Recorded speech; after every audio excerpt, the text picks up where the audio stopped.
Three, two, we're already live, pal. Episode 44, Chef Fit Podcast. Leave your ego at the door, homie. Give you the Deadpool there to start off the episode. That's the crack. What's going on, Chief? The beef is very well, my friend. The beef is very well. Yeah. What was I going to say to you? So, all good in the hood? Yeah, man. Sweet as a nut. Getting very cold, though. That's the only problem in Ireland at the moment. Getting very, very cold. Also, is my light dark here? No, I'm all right. I'm all right. You're all right. You're all right. What was I going to say? Yeah, man. All good. All good. All good. We're carrying a couple of injuries at the moment, but other than that, man, we're fighting through and we're fucking getting. We can take a knock. We can take a knock. Yes. What about yourself? Any news? Any comeuppance? I've alarm set for 7 hours from now. My dad's picking us up, heading over to Blackpool for a few days to let the hair down. You never ever sleep well on those nights. You get about 20 minutes fucking looking at the door. You get up, you're fucking like, is it time to get up and go to the airport yet? No, not even close. Well, the worst thing is I have a 10-year-old and a 15-year-old. So what I did was we stayed up late last night and then dragged him out of bed early this morning. Like I went to bed at like 2 or 3 o'clock last night. Just played FIFA, and then this morning 7:30, I got up out of bed, felt fresh as daisy. The old body clock woke me up at that time anyway. Condition. Got up. The wife went off conditioning. Yeah, the wife went off to work, and then I woke the kids up, and they're like, "What's going on here?" The wife went up, we're up. But then we ended up just kind of everyone was just lounging around all day, and nobody was getting any tireder from our day. So got up to start walking. Went for a walk with the missus and stuff like that. But it's not going to happen. We're all going to be bang awake when we dad gets here. Yeah. You're running on adrenaline at an airport. You're running on fucking adrenaline anyway. You're going for it. How long are you going for? A couple of days? Yeah, a few days. Yeah, 3 days, 2 nights. Grand. Should be good. Blackpool's a seaside town, isn't it? Blackpool is like a heroin and a stab type of town. More than a seaside. It used to be a seaside town. I'm thinking of Brighton. Totally different place. Yeah, big time. Totally different. That would have been Blackpool 10, 15 years ago or 20 years ago. It's mad. The last time I was there, right? I've been over there a few times with my dad and my brother. And you know the way here you have like a pub and a bookies on every corner? Yeah. Over there, it's mobility scooters, right? So they must have some kind of, like the way we have the bike to work scheme, they must have a mobility scooter scheme over there. Every fucking spa and their mat is flying up and down the road on a mobility scooter. And there's like one shop on every single road selling them. But the Benefit Street. Remember the show was called Benefit Street? Stop, chap. Take full advantage. Fucks. Yeah, there isn't a single full set of teeth between the whole lot of the town. Yeah, every 1 and 2 people has an ailment. What? Your dad was like, "Oh, the best thing is when you get over there at like 2 or 3 o'clock in the day, you go to the pub on like a Tuesday, Wednesday, and there's loads of karaoke going on." He was like, "At 3 o'clock in the day," he was like, "Yeah, you love it." We went and there was this bloke who was kind of dressed up in like full Sid Vicious mode, right? And he had a dog beside him, like a pit bull, and the pit bull had a studded collar, and he had a studded collar, right? Yeah, and he was as rough as a bag of nails. The dog was better looking than him. Started chatting to him, right? And he had the word Stardust tattooed across his forehead with stars dotted around it, right? Again, not a tooth in his head. He was good when he was singing songs in the karaoke, but he was just like, got talking to him. Turns out he was an Irish lad, right? He was from Coolock. He goes, "I came over here for the Stags 14 years ago." The teeth, the lack of teeth. He's actually lost his fucking accent. He ate his own accent along with the fucking teeth. Yeah, he ate his accent. He ate his teeth. And then he goes, "Guess what the dog's name is, right?" I says, "What is it?" And he leans over and he goes, "Stardust." The dog's name tattooed across his forehead. So that's where I'm bringing the kids tomorrow. Yeah, fucking get involved. Find that lad again in a fucking mangy old dog. classic. For I walked sure. past I walked He's past a gone. lad in Thailand a couple of years ago when I was over visiting my dad. My other lad used to live on this island called Koh Chang. Bit of a fucking moody island, to be honest. It's one of those islands that it's like fucking Arrested Abroad programs. It's like, it's one of those kind of places. You know what I mean? So anyway, my other lad had a restaurant that my brother was managing. And it was a fucking chaos. So you get some absolute creatures of the deep. They must have been descending out of the fucking sea, living on this island. Like, people, where the fuck? You mean the locals are? I'm not talking, you're just locals, expats, just any, like, fucking different nationalities, same breed of mutant. You know what I mean? So I'm across the road and walking past this lad. He's covered in tattoos. He's covered in tattoos, head to fucking toe. You don't really pay much attention until he's got walking over, walk past him, go to say, how are you? Look at his head. He's got Fuck in capital block letters on his head. Fuck. On his head, forehead. Where do you go from there? What do you do? Not even context to it. Just no one context. Word. Just fuck in really aggressive. not like a. Do you know what I mean? Like a fucking. I don't know. Your man Tekashi 6ix9ine with a foot. You know what I mean? Something around his eye. Nah, pal. Fuck on the forehead.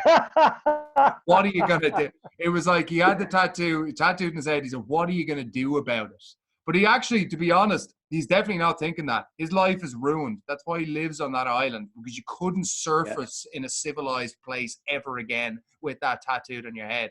You're forever 100%. You're cursed. It's the modern day curse. Get fucked tattooed on your forehead, pal, and it's game over. Anyway. Love it. Ego is the enemy. You must drop it at the door in order to change your life. That's what we're talking about today, chefs, not mental tattoos on your head. So, for so many chefs, in fact, fuck that. Every person in the world has an ego. We all have an ego. You know, we all have an inflated view of ourselves, and that's because we are ourselves, you know, and sometimes human beings can overstate importance and whatever else. Ego gets us into a lot of trouble, and most people get away with not checking themselves. Do you ever talk to someone who's like, they're never wrong, they never get anything wrong, you know, they've always got an opinion on something, their opinion should always be valued, and it's like the ego just is so blatantly obvious. Just to give you a bit of context, so within, you know, Chef Fit's world, or within your lifestyle and trying to make a big change, chef, your ego is going to stop you from getting that result that you're looking for. It's going to stop you making progress. And what you've got to understand here is that like, ego for any of us is, you know, I know better. I know what I'm talking about. They don't know what they're talking about. And that mentality will absolutely annihilate you, because it will isolate you in your situation. And I speak to chefs a lot where it's like, you know, I remember distinctly actually remembering on one of the Chef Fit's Facebook ads, and there was a comment going like, "This is a load of bollocks. It's easy to do this. Just eat 2 meals a day and just fucking exercise every once in a while. You know, it's like your life would be grand." I think that was the comment. Now, he ended up getting ripped apart by a load of people in Chef Fit. But what was funny, but that was such a classic example of, it's just like, man, drop the fucking ego. You don't really know what you're talking about, and you're definitely not in a position to be telling other chefs what they should be doing, because you clearly haven't got anything to show for what you're talking about. That's an ego in action. And that is a really, and I'm sure Peter actually remembered the guy we were talking about there, because it's like, it's such a good example. But there's so many chefs like that, you know, I did this same thing where you can fool yourself, you know, when you can tell yourself all sorts of excuses and stories to why you can't do something. And the reality is you're the only person that's holding you back. So let's say the biggest issue with having a massive ego is not asking for help. You know, not asking for help, not speaking out and saying, hey, you know, I actually don't know what I'm talking about. Can you show me? Like, that is probably one of the most difficult things for people to do in this world. because we live in a world where you're supposed to know what you're talking about, where people are scared to be vulnerable. They're scared to show any kind of weakness, and they don't want to look like a fool. But in the world of chefs, that's even that's like even higher. That's way, like, I think that's magnified even more because of the kitchen environment, where I think ego. Because any sign of not knowing what you're doing or what you're talking about is a sign of weakness that'll get your head chopped off. And it is so even if you don't have an ego, you have to pretend to have an ego. Yeah, big time. That last part there is key. You could literally get your head chopped off. Like, you literally get annihilated in the kitchen for, what do you mean you don't fucking know? Do you know what I mean? You get conditioned to actually hiding mistakes. You get conditioned to hide your flaws and hide your weaknesses and try and accentuate your strengths, because that's what that environment cultivates, you know?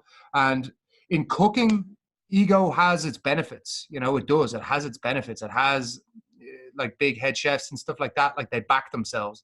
There's a lot of confidence, and obviously when you've got a lot of confidence, there's always going to be a degree of ego that I'm the best chef and I'm cooking the best food and this and that, and I can do the most hours and I can do this and I can do that.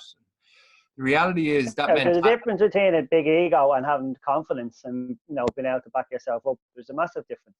Totally. And I think with, you try and make that distinction, like, confidence is the ability to back yourself. Confidence is the ability to go, I can do this, and that you don't need someone else's approval. You're able to get something done. You back yourself to do it. You don't need someone to hold your hand and tell you that. You already know. Whereas ego is like, you know you can do it, but you want everyone else to see you doing it, and you want a nice pat on the back for doing it. You know what I mean? And God forbid that you ever made a mistake, because you don't ever want people to see that. You only want people to see the good side. So that would be the difference between ego and confidence. And you've got to be able to identify when your ego is causing you to fuck up, because we all have it. I struggled with it. Peter struggled. We all have struggled with it at some point along the line. The way you got to see it is when you want to change your life and you want to make a massive change within your lifestyle, it's like climbing a mountain. All right. It's like climbing a mountain. And when you're climbing a mountain, it's already difficult. It's already going to be hard to get up to the top. But when you've got a big ego and it stops you from listening to people, it's like having to carry a sword, a shield, fucking armor, and a backpack while you climb the mountain. So it's like, would you be better off climbing it without that gear or with that gear? Obviously, you'd be better off doing it without that gear. So for so many of us, we're scared to ask for help. That's the first thing you can do. If you're not asking for help, you're wearing the full fucking package. You got the whole shooting match. You got the armor, the shield, the sword, you know, the backpack. You're trying to climb up and you're fucking, like, you're struggling, and then you end up falling back down. You're struggling to get back up. All of those things. As soon as you are willing to ask for help, which is what a lot of chefs would have asked myself to do, or whatever, they'll say, I don't know. Can you show me? That's the first big step. And within that step, okay, cool. Now you can drop the backpack. Now things are getting a bit easier. It's lighten the load, but it's not totally lighten the load. You know, once you ask for help, then it's like, how do you use that help? Well, do you tell that person the truth who's helping you? You know, and I have to deal with this a lot. We're so conditioned to say everything's fine, everything's grand, and we lie to ourselves. You know, how are you getting on today? Great. You know, you probably walk past that person and you're probably crippled inside. That's, human beings are like that. We naturally try and put a front up, but you need to remove the mask and drop the front in order to get the most progress. And Peter's a very good example of this. Peter's an extremely confident guy, but he has absolutely no issue checking ego at the door and, you know, fucking trying to find out what the best way to do something is, you know? Yeah. He's an excellent student. And I don't just say that because he's here. It's like any time within training, he knows I've been doing the training thing for a long time. So obviously he seeks help out on that. You know, he doesn't think, oh, well, I'm fit now, so I fucking know absolutely everything about fitness. He goes, actually, do you know, well, what can I do to get a bit better here? You know, what can I do here? What can I do there with my bench press or this lift or that lift? And it's like, in him asking those questions, sure, he's got the confidence to lead the group and back himself to do the work over and over and over again. But the reality is, Peter in that situation is now dropping his sword and he's dropping his shield, and now he can fucking move way quicker up the mountain because he's received my help, you know? And I have this same thing. I could also be this person within my own, you know, business or my own life that's like, oh, I'm chef it, I'm fucking great, you know, I lead this and I lead that. And the reality is I have mentors, you know, I have people I look up to. who I read about, or, you know, I will buy courses and I will fucking seek to get better at certain skill sets, because I know that if I was just to rely on myself and my ego would tell me that that's all you need and you're fucking great and you're this and you're that, the reality is you're not as good as you think you are. You know, you never are. And I was that same person. And if I was too scared, and not even too scared, but too proud to admit that maybe I don't know something here about coaching, or I don't know something about how to run a business, or whatever the fuck, if I don't admit that I don't know that, how the fuck can I ever fix that? You know? And a lot of us will live in this zone where it's like, nah, I'm cool, I'm great, I'm fine. You know, but you're not. Eventually that will catch up to you. So imagine this analogy of climbing the mountain, you know, and I use Peter as an example, someone who's extremely confident in themselves, confident in leading the other chefs, but does it in a benevolent way, does it in a very like encouraging way, trying to bring people along with him. And in order for him to keep climbing the mountain and get to his goal, he needs to be able to seek help where he needs it. He needs to be able to seek coaching where he needs it, you know, try and fill the gaps on the things that he does not know. For example, we talk about nutrition. Think about how he, you know, asks me questions on the Q&As. There's genuine interest there because he's trying to find out more to better himself. And that is technique videos that even today. Yeah, totally. Like he was sending me technique videos about what he was doing in the gym. Peter already lifts well. He's already got good technique. But again, anything can be improved, and he's seeking to improve that, and he's seeking to get better. That is the same thing as climbing the mountain and dropping the sword, the shield, the armor, and the fucking backpack so you can get up there quicker. Like, that's all that is. You know, you will only heal what you reveal.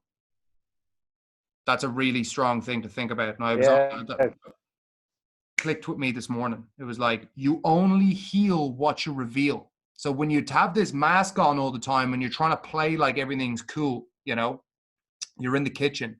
How many services have you been in when someone's completely fucked something, and because they tried to hide it, they ended up making the fucking thing worse in the end? You know, it's like if you just make that one mistake and just shit, I made this mistake, and you had to fix it, you know, you wouldn't have, but you didn't. So my brother told me something mental a couple of years ago when he was a head chef in a place, and it was the first time he lost the plot in the kitchen because he had a chef de partie who was, I believe they were doing garnish, and garnish on the dish. Basically, when the dish went out, something was cooked. One of the pieces of vegetable wasn't cooked through. It was way undercooked. And when the dish got sent back, and was, for fuck's sake, okay, please sort it out, and we'll do it again. So anyway, they sent the dish back out. Dish goes out, comes back, and then what does he see in the plate? It's the plastic top of one of the fucking squirty things, you know. And it's like that person just got in this zone of like, I'm not doing anything wrong, and it's like trying to fucking get away with it, and they weren't really taking any admittance of what was happening. And then it ended up festering and getting worse and worse. Now they're really under pressure. Now they're really fucked. And obviously my brother lost the plot in that situation, and just, you know, it's like, it's not good enough in any way, shape or form.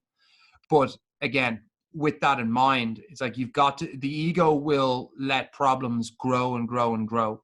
Whereas if you're able to drop your ego, you'll fix problems really quickly. Not only will you fix problems really quickly, but you'll also be able to make massive, massive changes in terms of getting results quicker. You know, you really will. So in your own mind, Peter, like if you think about all the chefs that you've seen come and go, like, who are the ones who succeed the most? You know, what kind of attitude do you see in people who really succeed versus attitude in people who fail? The people that succeed the most are the ones that you described. At the start, they're like sponges. A lot of people can be very strong at the start, but when you go through your first couple of weeks and your couple of months, if you're still a sponge like that, and you're asking, how's this going, how is that going, and you're getting involved, they're the people that will always succeed. Yeah. But there is nearly always one person that's starting off that is sure of everything. No, don't need any help. And, you know, you feel like you won't see too much of them a couple of months down the line. Do you know what I mean? Totally. You see that a good bit, like, but like, you can tell 9 times out of 10 whether somebody is going to succeed within the first couple of weeks from the questions that they ask. So true. rather than saying what they can do or what they have done, rather asking what if they Big time. did it. Shane is the perfect example. Yeah, perfect example of 100%. He's going to smoke the whole lot of us. He'll beat us all one day, and he's as what would be the word? It's not humble. That's not the word. But he's all the time. He's like, is that good? Is that good enough? Is this good enough? How can I make this better? Do you know what I mean? I would say that Nobody's it's definitely a combination of a couple of things. Humility is massive, massive. You know, be it like what I mean by humble is, you know, he would never be too like the thing I love about Shane and the thing I love about Alan, who are two brothers who are in Sheffield, they're so salt of the earth. Like they're really, really fucking honest human beings. Thanks, guys. But even though they both operate, they're really fucking good at what they do, even though they've gotten amazing results and they have every reason to be like, to be a dickhead about it or have a big ego about it. They're the polar opposite. They outperform mostly everyone, but again, you wouldn't know it because they never talk about how great they are. They're always seeking to ask questions and help other people, you know, and that's a fucking amazing quality. And that attitude is what gets you to succeed in the first place. Ego will only get you so far. You know, you only know so much, but there's always going to be someone who knows more than you. And whether you have the ego to seek that person's help and trying to fucking elevate yourself, you know, if you're not willing to do that because you think you know what you're talking about, then you will not succeed. You will not succeed. And when I see within, you know, in your own situation, chefs, and anyone that listens to this, it's like you've got to be willing to drop the fucking facade. You've got to be willing to tell the truth to yourself first and then to the person who's looking to fucking help you. And again, that's an attitude thing. And maybe you've been conditioned to think that, you know, it's stupid to show weakness. But the reality is you only heal what you reveal. So what are you willing to reveal? Is your ego stopping you from fucking facing the truth about some things, or what's the story? You know, it's a real problem for a lot of people. So you do have to open yourself up, and that's another thing that we've found out that all chefs do not do. Yeah, big time. Real struggle. Serious struggle. Men in general, but I think chefs have been further conditioned into that, you know. And there was something you said there that was really important. The quality of your questions. You know, by how someone asks questions, that will tell you how well they're going to do. So there's a quote from Tony Robbins: the quality of your questions will indicate the quality of your life. Think about that. That's pretty fucking mad. So Tony Robbins is one of the most famous people in the world, an amazing human. And when he said the quality of your questions, so think about it, like in Chef Fit, and we deal with chefs who want to change their lives on a daily basis. Okay, cool. I could tell when someone asks me something that they're actually looking to find the answer, like they're looking to find a specific answer. That's important. Whereas some people will just ask you vague bullshit and they'll expect you to do the work for them. You know, I'm not feeling motivated. Any tips? Do you know what I mean? Like that's a fucking terrible question. That's an absolutely terrible question. Whereas a great way to ask that question would be to go, you know, man, like the past 2 days, my sleep hasn't been great. I've been waking up. My energy's been quite low. As a result, I haven't been great with my food. And I'm really struggling with my motivation right now. Like, what can I do? What can I do in the next couple of hours to turn my energy levels around and therefore try and invigorate myself with a bit of motivation? Like, that's obviously a bit over the top, but that's an example of a resourceful question. I'm giving you as much information as I possibly can so you can fucking give me the best guidance. Whereas most people just go, ask a shit question and you don't get a good answer, the answer that you're looking for, because you didn't explain it correctly. And therefore you fucking get pissed off for the person you asked the question to. It's ridiculous. It's an insane way to operate. You got to understand that you need to ask a question with the other person in mind. You know, you asking a question to get a good answer, or you just asking a question just hoping they're going to fucking pull out a miracle or pull a rabbit out of a hat. They're not. It doesn't work like that. You know, it does not work like that. So the quality of your questions will determine the results that you get. If you want good results, ask good questions. I guarantee you it'll fucking come back to you so much more. Peter's another good example of this. Again, like in the weekly temple, every week we do a weekly check-in, and his weekly temples are always quite thorough. You know, they're always thorough, and he thinks about his answers. And when he thinks about his answers, I can then read those answers and go, okay, cool. I see exactly what's happened here. Now I can help guide this person correctly. you know, so I can give him the best guidance. Whereas I'm just getting like a yes, no, yes, no, yes, no, yes, no, don't know. Can you help me? Maybe, you know, when that's your answers, you're not going to get the help you're looking for. That's what taking ownership is about. It's like, take your fucking responsibility and do your best in the situation. A lot of people don't. They pass the buck to other people. So again, dropping the ego will equal speed towards change. All right. And like climbing a mountain, if you carry your ego around with you, it's like carrying all this extra fucking shit with you. It's like playing a computer game like fucking Skyrim, I don't know, whatever the fuck you played, and you had too much shit in your backpack, and then your character got over encumbered, and you're having to fucking freak around. Fucking Fallout, oh my God. Oh, the stress. At least in Oblivion, you used to be able to get a potion that would fucking grant you an extra 50 in your inventory. No. In Fallout, you'd have to leave it. You start slowing down, you're walking at like 1 mile an hour, and you've got like, you have to go 20 kilometers to get to your gaff, and you go, fuck, you're carrying too much shit, so you're going to have to like get out of your suit, and then like remember where you left your suit, full of shit, and then go off and then get another mech suit, and then come back, take all the shit, bring that back, leave your mech suit, and then go.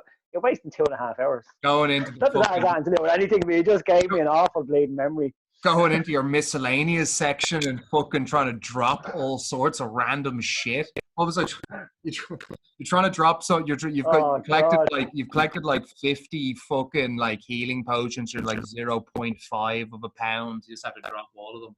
Anyway, going deep into some nerd fucking classics there, folks. Yeah, I'll give you a good one about the ego, because I jotted down 2 that I remembered straight away, right? I was working in a very nice hotel. I was about 16 years old, right? And when you're that age, you're trying to skip the levels as you're going along. Like you go in, you want to try and get onto the starter section. You want to try and get onto the grill. You're not going to get near the grill, so you can go and you can kind of mooch around the dessert section and get some brownie points here and there. Like, right, what do you need? And there was 120 creme brulees that had to be done. And I was like, I'd seen them being done, but I'd never done it before. And I was like, that looks cool. I was like, yeah, I'll do that, no bother, right?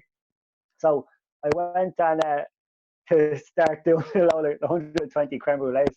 So sugared the whole lot of them, and then got the blowtorch to the first one. And I was like, there for like a minute and a half. And I was like, this isn't fucking working, you know? And then the dessert chef came over and goes, what the fuck are you doing? He goes, what? They have to go out in the next 10 minutes. It's 120 creme brulees.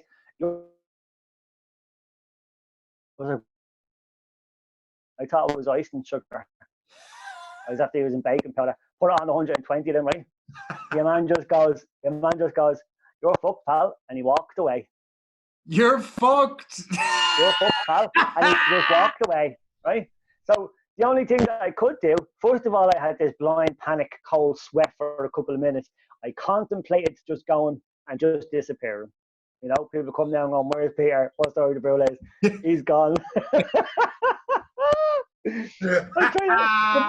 Because I'd spent so long. So the brulees were made and then put into the fridge to set. Yeah. When they were put into the fridge, they weren't cooled down enough. So there was a little bit of condensation on the top of them. So when I put the baking powder on the top, the baking powder got wet. So now you had stodgy wet baking powder on top of 120 brulees. Now it's like 8 minutes before these have to go out. So what I should have done was, chef, I'm after fucking up here. But I didn't. What I did do was cover them all again in sugar, and then got brulee in them, served them, got them out on time, served. And then when people were complaining about the brulee, sugar caramelized with the baking powder. Did the sugar caramelize? Yeah. Yeah, of course, you put enough fucking sugar on it, it'll caramelize eventually. And then the dessert chef got the blame for making horrible brulees. Yeah. I was like, yes, get in, result 1-0 to me. See, you just have to fucking find a way there, really, don't you? You know, fucking. Yeah. The worst one ever, though, I easily should have just said, I'm not fucking that up. But if that had happened, there wasn't another 120 brulees. It would have been a hell of a lot worse for everybody. That's the way. That was the reason that I was telling me. Totally. Another one was, again, I was 15 years old working in Ticino's on Suffolk Street, and they had this. They get this stale bread in every day, big long yolks for garlic bread, and I went to cut one open, and I cut my pinky from here down to here, right, all the way down, and flap open the whole lot, and I just went, say nothing, grab a load of tissue, just keep going. This is early, this is the start of the shift. And I said nothing because my ego told me that if I put my hand up and got help for that I was going to get in trouble, or I was a shit chef because I'd cut my finger open. Easily the worst cut I'd ever got in my whole entire life. Yeah, totally. Like, I can see the odd time within kitchens why it's easy to do. It's natural to do. Do you know what I mean? And when it's in an environment where you're kind of scared of, because there's a hierarchy within a kitchen, you don't want to fucking disappoint people, and you don't want to let people down, and you don't want to fucking dog eat dog as well. Yeah, very much so. So like, I definitely have compassion for that happening, you know, because you don't want to look like you fucking made a massive mistake. But sometimes if you can nip it in the bud early, you stop the thing from festering into something more, you know. And sometimes you just got to know when to fucking make that call. But that same mentality that happens in a kitchen, it just does not serve you well when you're trying to make a change in yourself. Because again, like, don't think that the mindset of I'm the best cook will apply to I'm the best at fitness or taking care of myself, because they're not the same thing in any way, shape, or form. And it's like, it's the same thing. Like, I can't, just because I'm very good with fitness stuff doesn't mean I can walk over to a fucking accountant and say, well, I'd fucking beat you at accounting. You know, it's like, I'm not going to do that. It's not going to happen. So just, again. A chef will try. That's the difference. A chef will try. Yeah. I'll beat you an accountant. Yeah. What's this go? Don't lob the fucking inside of the finger. It's nothing worse than the full slice. Remember, I was zesting lemons one time. I still have it. Zest your whole finger.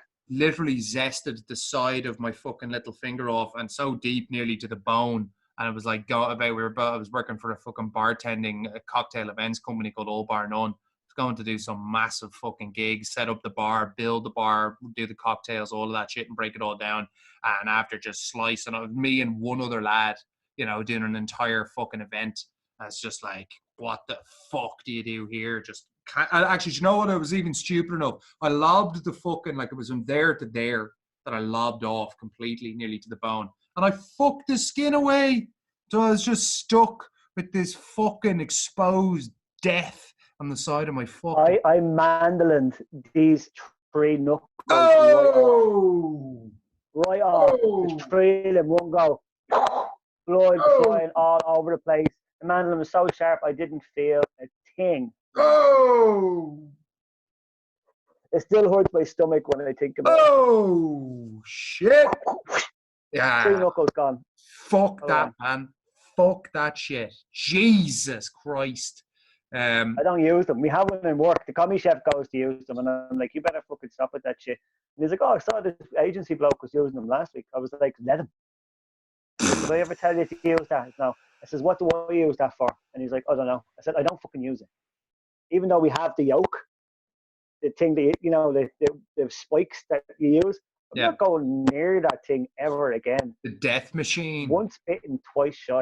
I'm not going near that. Not for me. You heard it here first, kids. Stay away from mandolins. Right? Well, listen. Give us a thumbs up on the video, you lunatic, if you enjoyed it. Give us a subscription onto your old YouTube as well. Hit the subscribe button. Get on to Podbean. Create a profile. Leave us a comment. Even download the episode. Go to iTunes. Give us a 5-star review. Leave a comment. Let us know. Is that man a pedo? Potentially, yes. Good podcast, though. Anyway, social media platforms. Take the good with the bad. Tag your friends. Tag your family. Tag the other chefs. Tag yourself. I don't give a shit. Just get it out there because they need to hear it. We're fighting the good fight, chefs. Be a part of it. Get involved. That in mind. I'll chat to you later, hey? Hey, be good. Yeah!